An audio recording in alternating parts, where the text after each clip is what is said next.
Bonjour, deuxième vidéo coup de vent, parce que j'ai la chance d'avoir un petit peu de temps. Alors, juste par rapport à certaines remarques, quand je fais des vidéos coup de gueule, vous êtes nombreux à me dire « Ouais, mais ne nous traite pas comme des bœufs, comme des beaufs, nous on sait ce que tu dis, on est d'accord avec toi, faut pas nous parler comme ça. » C'est pas à vous que je m'adresse, hein.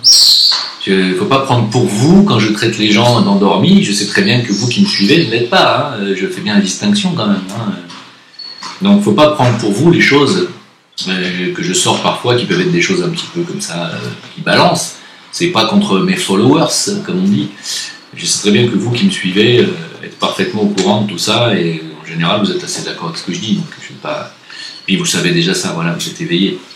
Alors, en parlant d'éveil, puisqu'on m'a dit, essaie de nous faire la distinction, de nous dire ce que c'est que l'éveil, afin de pouvoir savoir qui est éveillé et qui ne l'est pas dans ce monde. C'est vrai qu'il y a une distinction entre être réveillé et être éveillé. C'est vrai que celui qui est réveillé, il a surtout un comportement de rébellion.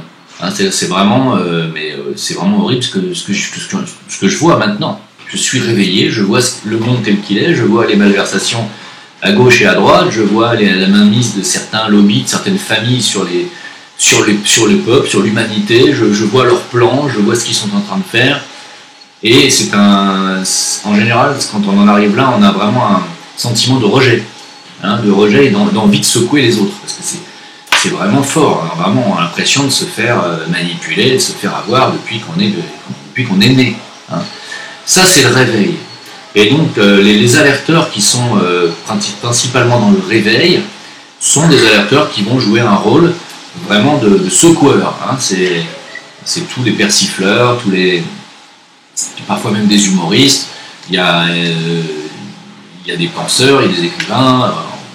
Après, on peut considérer Dieudonné, Soral, et j'en passe. Hein. Tout le monde, ce sont tous des alerteurs qui sont dans le réveil, hein, dont le but est de réveiller les gens. Après, l'éveil, c'est autre chose. L'éveil, c'est quelque chose qui est une relation, on va dire, spirituelle entre sa personnalité, hein, qui est là sur Terre pour s'exprimer, et son âme qui est là pour passer des messages. Excusez-moi. Je vais fermer la fenêtre. Il suffit que je commence à parler et à enregistrer pour que les gens qui commencent leurs travaux. Donc c'est un rapport spirituel qui est entre le moi inférieur et le moi supérieur, et l'âme a besoin de passer des messages. Elle essaie de passer des messages, des enseignements, de la connaissance, et son but n'est pas spécialement de secouer les gens, hein, c'est pas ça le but de l'âme, mais c'est d'amener par certaines qualités. C'est vraiment, s'il y a un mot à retenir en rapport à la spiritualité et l'âme, c'est vraiment le mot qualité. Hein. L'âme nous envoie des qualités, qu'on peut appeler vertu, qu'on peut appeler comme vous voulez, hein, la compassion, le don de soi, l'altruisme, l'empathie, ce sont vraiment des qualités. Hein. Et quand on est dans l'éveil, on a un but précis qui n'est pas seulement de réveiller les gens, mais qui est de transmettre les qualités de l'âme. Alors ça peut être par un comportement, ça peut être par des leçons, par son propre comportement de vie. Par exemple, un moine bouddhiste qui pourrait se mettre pendant 3 jours en méditation, sans manger, sans boire, des choses comme ça, ou Mère Amma, par exemple, qui ne fait que travailler pour l'humanité, qui en prenant les gens dans ses bras, récolte des fonds pour construire des hôpitaux, des écoles, etc. Ça, c'est vraiment des qualités d'âme, et les qualités d'âme sont totalement désintéressées, c'est-à-dire qu'elles n'ont pas de but lucratif. Elles ont un but de service. Donc tous les gens qui travaillent dans l'éveil et qui sont dans l'altruisme, vraiment, dans les qualités d'âme, font un travail, un service gratuit, un don. Hein, font des dons. Par contre, elles peuvent aussi fonctionner en retour par un système de dons, c'est-à-dire vous pouvez, vous, si vous voulez, donner, comme vous donnez à Amma de l'argent pour qu'elle construise des choses constructives, comme vous m'envoyez des dons d'ailleurs, que je ne touche pas, hein, que je laisse s'accumuler sur un compte et que je toucherai quand j'aurai quelque chose de très précis à faire avec, et vous le saurez. Ce sont des qualités d'âme qui poussent la personne en question, l'éveillé en question, à faire quelque chose qui est d'utilité publique. Alors ça peut être dans sa propre famille, ça peut être dans sa propre collectivité, ça peut être dans sa ville, ça peut être dans son pays, tout dépend après de la destinée de l'éveillé. Hein, et plus il va accepter de jouer ce rôle, et plus il va se rapprocher de son âme, et plus il va se sentir en corrélation avec ces qualités-là, et plus il recevra, et plus son destin sera grand. Voilà. Après, il faut qu'il l'accepte. Hein. Il y a des tas de gens qui refusent un destin national ou autre. Et pour avoir un destin national, il faut l'accepter. Il faut avoir envie, il faut avoir cette ferveur, il faut avoir ce désir supérieur de servir. C'est ça, être dans les deux. Voilà. Donc, quand certaines personnes me disent « tu es réveillé, mais tu n'es pas éveillé », vous êtes bien gentil, hein, mais il me semble que moi, j'ai quand même démontré que je faisais un service désintéressé. Si je fais des appels aux dons, c'est pas pour aller me dorer la pilule sur une plage. Vous avez bien compris que moi, vos dons, j'y touche pas. D'accord ? Voilà. Donc, je ne fais pas un appel à me faire payer pour avoir un salaire. Hein ? Si demain j'écris un bouquin, que je viens vous rencontrer et faire une conférence pour vous le vendre, je ferai un acte commercial, ça c'est clair. Mais si je fais des vidéos instructives gratuites, c'est un don que je fais. Hein, et je passe mes connaissances, c'est un don. C'est un don de... Voilà. Après, la façon dont je vois le monde, je le dis, je le transmets, c'est également un don que je fais quelque part. Même si certains s'en tamponnent, ou d'autres savent déjà, c'est très bien. Mais vous savez, il y a des dizaines de personnes qui me remercient chaque jour, hein, de mes vidéos. Hein. Des dizaines. Hein. Alors c'est pas des milliers, mais c'est quand même des dizaines. Donc je me dis que je fais un rôle d'utilité publique, et souvent on me le rappelle d'ailleurs. Voilà, c'est tout ce que je voulais dire. C'est pas pour me vanter, moi j'explique quand même que quand on est dans l'éveil, on fait un travail désintéressé. Voilà, c'est ça, c'est ce que je voulais dire. Dire aussi qu'il y en a certains qui me disent tu as des contacts avec les francs-maçons, tu es dans la religion, tu dis que tu es bouddhiste, tu dis que tu es chrétien, tu te maries à l'église catho. Non, mais attendez. Moi, j'ai toujours expliqué que je ne fais pas, je fais pas d'ostracisme, c'est-à-dire que c'est pas parce que quelqu'un me dit qu'il est franc-maçon que je vais pas m'asseoir à côté de lui à table, ou que je vais pas lui adresser la parole, ou que je vais pas lui serrer la main. C'est pas parce que quelqu'un va me dire qu'il est, je ne sais pas, juif, sioniste, que je vais pas parler avec lui. C'est pas parce que quelqu'un me dit qu'il est pro-vaccin que je vais pas parler avec lui. Et c'est pas parce que quelqu'un me dit qu'il est musulman que je vais pas manger avec lui un bon couscous. Vous voyez ? Il faut à un moment donné dépasser ses propres barrières. J'ai rencontré dans ma vie des tas de personnes et je continue de rencontrer. Hein, je côtoie même en ce moment des gens qui sont très certainement, font même partie, je pense, d'une maçonnerie très haute. Pour pas en dire plus, c'est une impression que j'ai. Il faut bien comprendre un truc, hein, c'est que jamais, à aucun moment, mais je dis bien à aucun moment, comprenez bien ce que je dis, un seul franc-maçon ne m'a jamais appris une seule chose. Jamais. Je n'ai jamais rien appris au contact ni de francs-maçons, ni de musulmans, ni de juifs. J'ai toujours tout appris moi-même, par mes propres moyens et par ma voix intérieure. Est-ce que vous comprenez ça ? Voilà. Donc, c'est pas parce que je côtoie, j'ai même eu comme beau-père avant un franc-maçon, un maître maçon, qui ne comprenait rien quand je lui parlais de fleur de vie, vous voyez, donc pour vous dire, hein, quand même, le niveau. Il était maître franc-maçon au prieuré des Gaules, et ils passaient leur temps à faire des réunions habillés en templiers, à se foutre sur la gueule avec des fausses épées et à se bourrer la gueule au vin rouge à la fin. C'est rien à voir avec la semoule, rien. Hein, donc j'en ai côtoyé d'autres qui étaient dans la grande loge, dans le Grand Orient, au Grand Orient. Pareil, ils m'invitaient pour des repas à table avec d'autres maçons et pour m'écouter. Parce qu'ils n'avaient pas les connaissances que j'ai. Aucun. À aucun moment, il n'y en a pas un qui m'a dit « Ah oui, ça, effectivement, non ». J'ai fait des réunions aussi Rose-Croix à une époque. Là, les mecs sont déjà quand même plus calés, hein, mais pareil, ils m'écoutaient. Ils étaient d'accord avec moi, une partie d'eux connaissait à peu près 90% de ce que je disais, d'autres apprenaient des choses, mais j'ai jamais rien appris dans aucun repas, avec personne, dans aucune rencontre. Je vous le dis, c'est pas pour me vanter que je dis ça, c'est juste pour vous expliquer que je n'appartiens pas à la franc-maçonnerie parce que je côtoie des maçons, à la Rose-Croix parce que j'ai côtoyé des Rose-Croix, que je ne suis pas musulman parce que je vis au Maroc, et je ne suis pas catholique, même si je me suis marié à l'église catholique. Voilà, je ne me considère pas comme catholique. Je me considère comme chrétien dans le sens où j'aime vraiment le chemin de Jésus et l'enseignement du Christ et le chemin, l'exemple qu'a donné Jésus dans son parcours. Et j'aime le bouddhisme, j'aime Bouddha dans son exemple aussi, et la façon qu'il a eu de nous montrer le chemin de l'illumination. Et Jésus nous a montré le chemin de l'ascension. C'est là-dessus que moi je suis, si on peut dire entre guillemets, religieux, mais je ne suis pas religieux pour un sou. Je ne vais pas dans les messes, hein, et les méditations de groupe, je ne les fais pas. Je fais moi-même, tout seul, avec mon propre contact. Voilà. Donc faites bien cet aparté-là. Comprenez bien que c'est pas parce qu'on va à l'église qu'on est catho. C'est pas parce que, etc. Est-ce que je dois multiplier encore comme ça les exemples? Non, il faut dépasser ces frontières-là. Essayez de comprendre que moi je suis quelqu'un qui essaie de dépasser toutes les frontières. Je parle de la France, de la disparition de la France, et je ne vis plus en France. On me dit, mais alors pourquoi tu t'occupes pas de tes fesses? Je m'occupe de mes fesses, justement. J'ai considéré que partir de la France allait pouvoir me permettre de faire plus de choses, parce qu'ici on ne peut pas m'attaquer. Vous comprenez? Voilà. Essayez de comprendre qu'il y a des gens qui ont des parcours, comme moi, comme M. Houplon, qui est parti aussi de France et qui continue de faire un travail d'alerteur et d'éclaireur, et qu'on peut parfaitement continuer à être actif tout en étant éloigné physiquement, mais la distance physique avec Internet n'est plus rien aujourd'hui.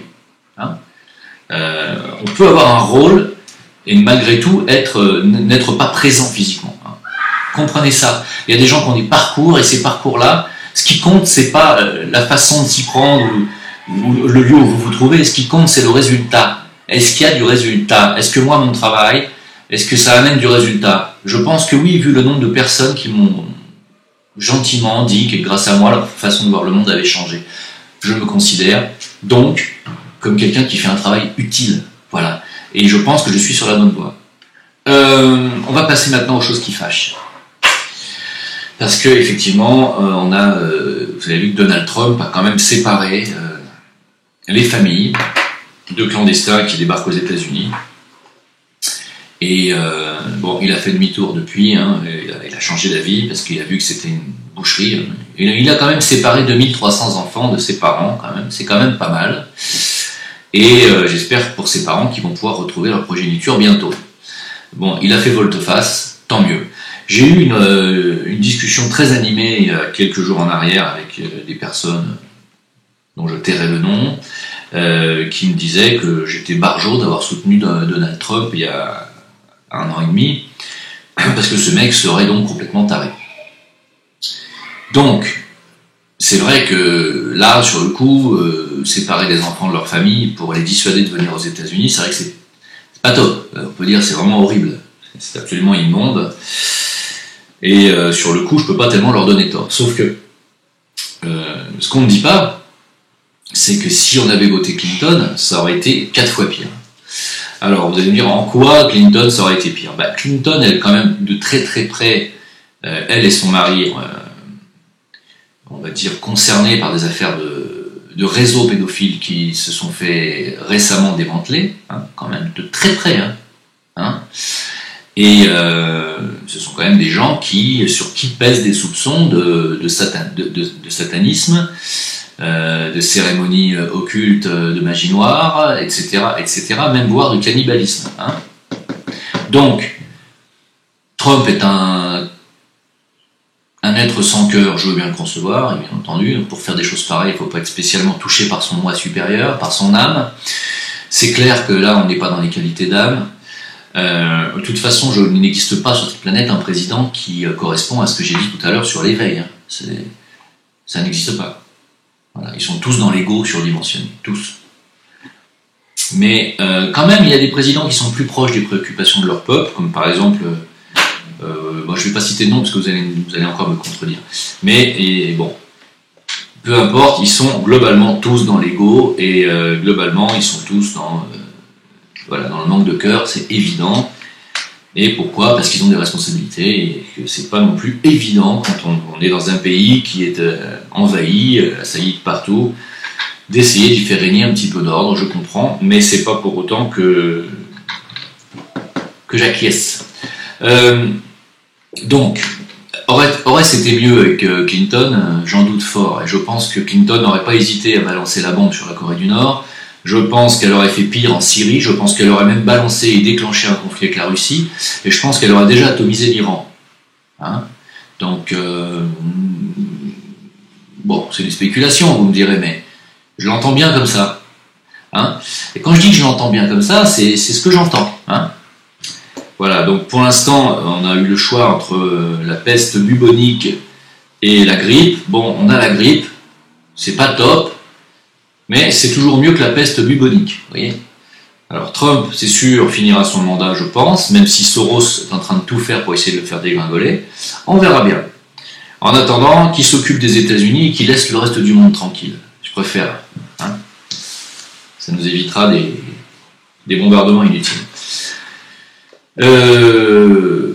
Maintenant, j'aurais parlé d'un dernier sujet. C'est ce qui s'est passé à l'Élysée le 21 juin, donc il y a 3 jours. Je ne sais même pas combien on est. On est le 23, il y a 2 jours. La fête de la musique à l'Élysée. J'ai eu du mal à regarder ces images, je tiens à vous le dire, et ça fait partie de cette discussion que j'ai eue récemment avec les personnes dont je vous ai cité juste avant, qui me disaient que j'étais aussi décérébré de soutenir Soral, parce que Soral serait donc un taré, rétrograde, qui ose dire que l'homosexualité c'est le déclin, et que le progrès serait le retour à la religion catholique. Alors, d'abord, primo, moi, Soral, c'est le seul point sur lequel je ne suis pas d'accord, c'est le retour du catholicisme en France. Hein ? De la chrétienté, oui. Du catholicisme, non. C'est clair ? Voilà. C'est le seul point, je pense, un des seuls points sur lesquels je suis fortement en désaccord avec Alain Soral. C'est clair ? Voilà. Pour le reste, personne n'a dit que l'homosexualité était une forme de dégénérescence. Bon. Par contre, en faire la promotion et la publicité comme on en fait, et l'étaler aux yeux de tous comme on est en train de faire, y compris même à l'Élysée, ça, c'est de la décadence. Oui, c'est de la décadence. Pourquoi ? Parce que l'Élysée est le lieu quand même qui représente la France, la grandeur de la France quand même. On ne peut pas y étaler des gens qui viennent s'exhiber habillés comme à la Gay Pride, qui revendiquent d'être noirs et homo. On n'en a rien à foutre qu'ils soient noirs et homo. On s'en fout complètement. Qu'ils soient noirs, français et homo, on s'en fout. Leur sexualité ne regarde pas les Français, ni le président de la République. Ils n'ont rien à faire à l'Élysée. Rien. Alors pas parce qu'ils sont noirs, homo, mais parce que c'est pas le lieu pour venir exhiber sa sexualité et se trémousser dans des tenues absolument débilitoires. C'est pas ça, la France. D'accord ? Donc là, bon, je savais que Macron allait déglinguer ce qui reste de la France, mais c'est scandaleux. Scandaleux. Comment est-ce qu'on peut être d'accord avec ce genre de politique, si on peut appeler ça de la politique ? Comment est-ce qu'on peut être d'accord avec cette destruction des institutions françaises et de ce qu'il en reste ? Je ne parle même pas de la République, c'est juste une honte. Hein ? Alors quand ces apathies et j'en passe disent que la grandeur de la France, s'ils pouvaient, ils bombarderaient Versailles, ben tu m'excuseras, mais moi je préfère voir, même si c'était pas non plus ma tasse de thé, mais je préfère voir dans les films les reconstitutions historiques, voir des réceptions à Versailles avec les femmes habillées en belles tenues et les hommes avec des perruques et des belles tenues. Je préfère voir ça que de voir ce que j'ai vu il y a 2 jours à l'Élysée. C'est pitoyable. C'est pas ça le progrès. Le progrès, c'est pas montrer son cul en revendiquant d'être homo et se trémousser le fion en disant que t'es noir. On n'a rien à carrer. Pas ça. Hein ? C'est juste. Et ça, c'est pour moi, oui, ça c'est la décadence. Hein ? Quand on en arrive là, quand on en arrive dans un haut lieu institutionnel, c'est-à-dire, je parle de l'Élysée, à faire la promotion de la Gay Pride, c'est grave. C'est très grave. Je vois pas en quoi ça concerne d'abord primo les Français. Les Français, c'est pas leur problème. Les gays, les gays font ce qu'ils veulent, s'ils ont envie de changer de partenaire 3 fois par jour, ils font ce qu'ils veulent, parce que je tiens quand même à vous signaler que, moi j'ai des amis gays, hein, c'est eux qui me l'ont dit, hein. Ils étaient d'ailleurs là à la discussion envenimée que j'ai eue il y a quelques jours, et ils ont même pris ma défense en disant que le milieu gay, le mariage gay était une utopie. Pourquoi? Parce qu'à 99% des gays, c'est que des histoires de cul. Ils changent de partenaire tous les jours, hein, c'est que des partous et des histoires de cul, c'est que ça les gays. C'est pour ça qu'arrivé à 60 balais, plus personne ne veut d'eux et qu'ils finissent en général tout seuls. C'est eux qui le disent, hein. Alors je sais que ça vous énerve quand je dis que c'est eux qui le disent, mais c'est ce qu'ils ont dit. Donc d'accord, je ne fais que relayer l'information, et c'est une information qu'on m'a souvent dit, hein. C'est souvent des histoires de cul, il n'y a que 1% des gays qui restent ensemble toute leur vie et qui sont fidèles, et c'est très rare, hein. Donc c'est quand même un milieu qui est assez pervers et qui est dépravé, il faut le dire. La dépravation règne dans ce milieu-là. C'est pas méchant de le dire, mais la dépravation n'a rien à foutre à l'Élysée. Ni dans les rues d'ailleurs. Moi, quand je vois une gay pride avec un gosse adopté par un couple d'homos, un gosse qui vient visiblement d'un pays asiatique ou indien, dans la région indienne, ça me dégoûte. Je le dis honnêtement, ça me dégoûte. Les gosses n'ont rien à faire dans une gay pride. Rien. Voilà. Ni dans une boîte échangiste, ni dans une boîte à partouze. Ils n'ont rien à faire non plus dans des réunions entre hétéros où il y aurait éventuellement de l'échangisme, des choses comme ça. C'est pas leur problème aux gosses. Les enfants, tout ce qui concerne la sexualité des adultes ne les concerne pas. Ça, c'est de la perversion totale. Et je le dis. C'est comme ça que je l'entends et c'est comme ça que je le pense, dans mon cœur. Et c'est pas pour ça que je suis homophobe. Parce que c'est casse-couille au bout d'un moment. Si on critique Israël, on est antisémite. Si on critique Daesh, on est islamophobe. Si on critique la Gay Pride, on est homophobe. Ça commence à me gonfler léger, hein. Donc non, on n'est ni islamophobe, ni antisémite, ni homophobe. Seulement ça, vous voyez, la libération des mœurs, la libération elle mène à la dépravation, hein. Non, il est clair qu'à un moment donné, il faudra revenir à des valeurs morales. Des valeurs morales, ça ne veut pas forcément dire des valeurs catholiques, ni musulmanes, hein, parce que c'est vrai que là, j'ai vu qu'il y a des gay pride qui ont été annulés dans certaines régions de France, parce qu'il y a eu un collectif de musulmans qui ont crié à la Akbar, et il n'était pas question que la gay pride passe dans leur ville. Ben voilà, c'est ça maintenant, on a le choix entre les musulmans qui revendiquent des choses communautaires et religieuses, et la gay pride, hein. T'as pas le droit, le milieu t'as pas le droit. Ça n'existe pas. On n'a pas envie de dire non, ben non, on veut pas de gay pride dans les rues, on veut que les gays, gentiment, continuent de faire ce qu'ils ont à faire en privé, hein. D'ailleurs, c'est pareil pour les musulmans, hein. Si vous avez des prières à faire, vous les faites en privé aussi, pas dans les rues, hein. Il n'y a aucune raison qu'on accepte les gay pride dans les rues et qu'on n'accepte pas les prières de rue, hein. C'est la même chose. On veut ni l'un ni l'autre. Si on est français, on vit dans un pays qui a des lois, des règles. Si on veut respecter tout le monde, sa vie privée, ses histoires de cul et ses histoires de religion, on les garde pour soi. Il me semble que c'est un petit peu le principe de la République, même si ce n'est pas des principes qui sont immuables. Voilà. Moi, c'est ce que j'ai à dire sur ce sujet, et je trouve que Macron dépasse les bornes, va beaucoup trop loin. Mais bon, je sais très bien qu'il ira encore plus loin. Donc voilà, je voulais en parler, pour dire que de toute façon, je maintiens mes positions là-dessus. Le progrès, ça ne sera pas la continuité de cette dépravation, hein, et d'aller encore plus loin, pourquoi pas bientôt la Gay Pride Junior, hein, pour les gosses, allons-y. Non mais c'est ça qu'ils veulent, hein. Donc non, je suis absolument contre qu'on continue cette mascarade, et je suis pas du tout pour un retour aux valeurs religieuses non plus sur la place publique, mais des valeurs morales ne veut pas forcément dire religieuses. Je pense qu'il y a de vraies valeurs qui sont des valeurs d'âme, comme la fidélité. Bon, tout le monde n'est pas fidèle, c'est une nature, la fidélité. On ne peut pas demander à quelqu'un qui a encore des problèmes avec sa sexualité, qui a besoin d'évacuer sa sexualité, on ne peut pas lui demander d'être fidèle et de rester avec un seul partenaire toute sa vie, c'est certain. Voilà. On va juste lui demander gentiment de garder sa vie de patachon pour lui, et de ne pas l'exhiber aux yeux de tous. Je pense que dans le futur, je pense pas que tout le monde sera amené à copuler avec tout le monde. comme ça. Je ne crois pas. Je crois qu'on reviendra à des valeurs qui sont des valeurs de cœur et de responsabilité en matière de sexualité. Quand je dis responsabilité, c'est-à-dire de comprendre que l'énergie sexuelle est une énergie sacrée qui sert avant toute chose, non pas au plaisir physique, mais à la perpétuation de la race humaine, de l'espèce humaine, et que ça sert à faire des gosses.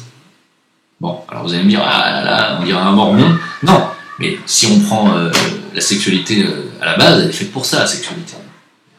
L'énergie sexuelle est faite pour reproduire, elle n'est pas faite pour avoir des orgasmes 25 fois par jour, elle n'est pas faite pour ça.